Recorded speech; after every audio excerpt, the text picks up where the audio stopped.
with us today Lon Diffenderfer, who actually lives up in Juliana County, who himself has been diagnosed with this hydrocephalus at the age of 36, and he was diagnosed. So I want to bring forward he himself who can speak about this and what this has impacted on his life. Lon?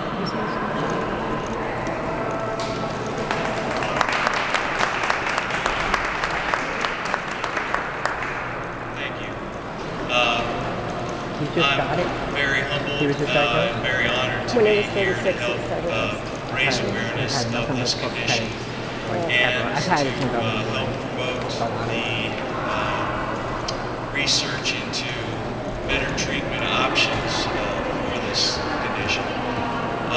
As was mentioned, I did not find out that I had hydrocephalus until I was 36 years old.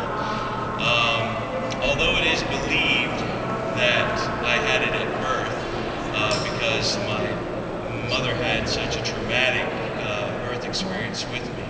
I was able somehow, unlike most who have the condition and do not get treatment, I was able to somehow compensate and survive and actually live a fairly normal life up until my 36th year. Now, in school, I did have problems of short-term memory. What I now identify as headaches, I did not then.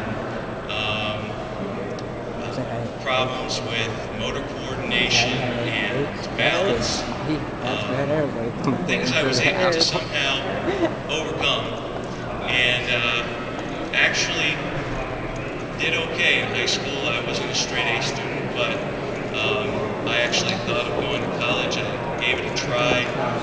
My biggest problem actually turned out being able to wake up in the morning. It sounds kind of funny, but I had always had mom and dad there to come into my bedroom and actually shake me until I would wake up.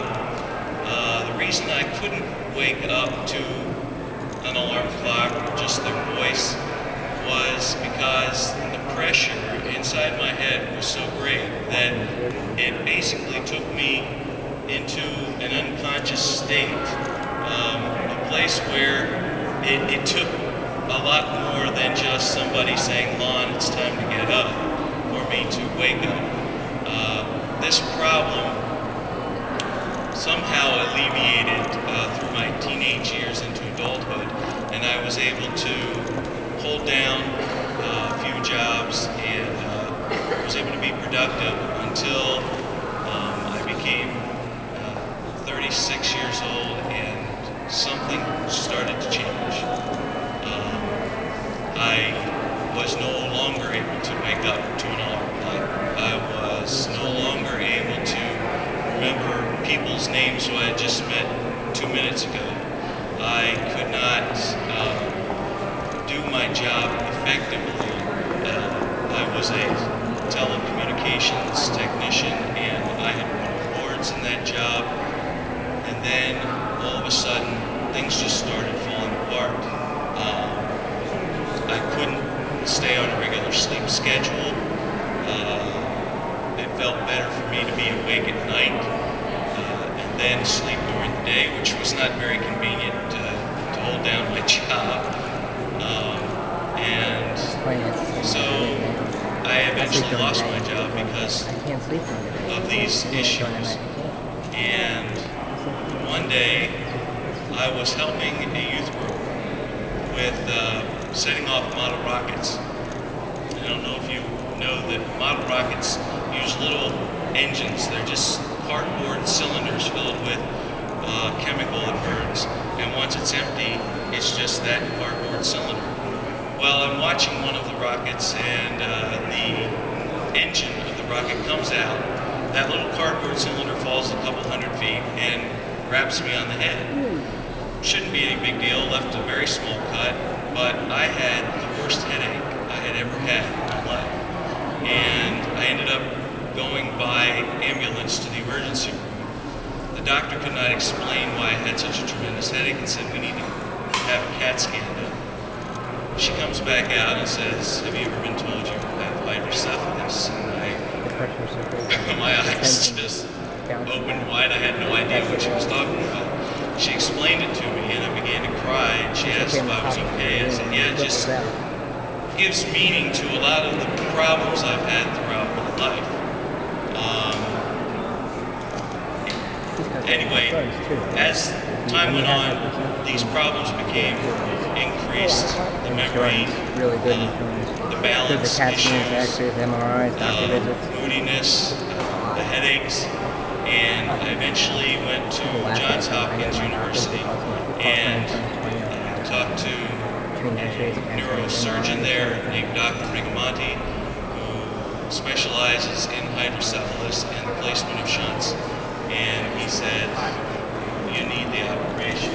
And so today, I have in my head a valve that controls the amount of fluid that flows from my head down my spinal column, and the excess gets removed from my body through a tube that enters my jugular vein.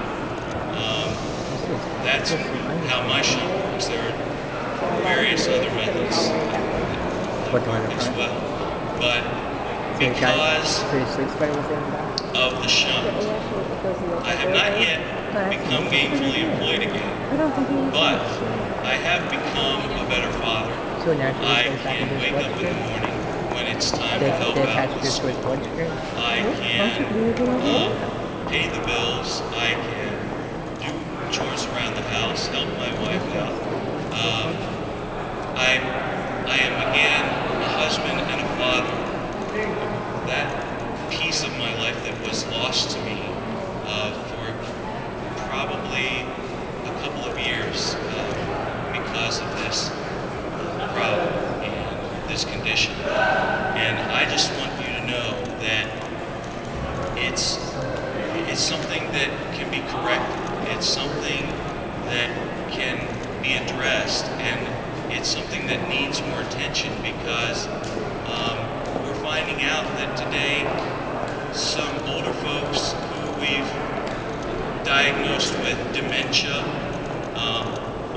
just old age symptoms, actually have hydrocephalus.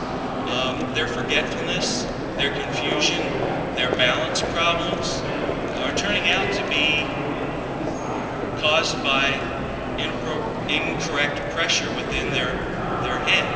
It's placing too much pressure on the brain, and they need the same treatment that I have, the shunt. And so I encourage you all to talk to people in your lives, friends, neighbors. Let them know that you have it or your loved one has it, and let them know that this is something that if we would just give it a little bit more attention, a little bit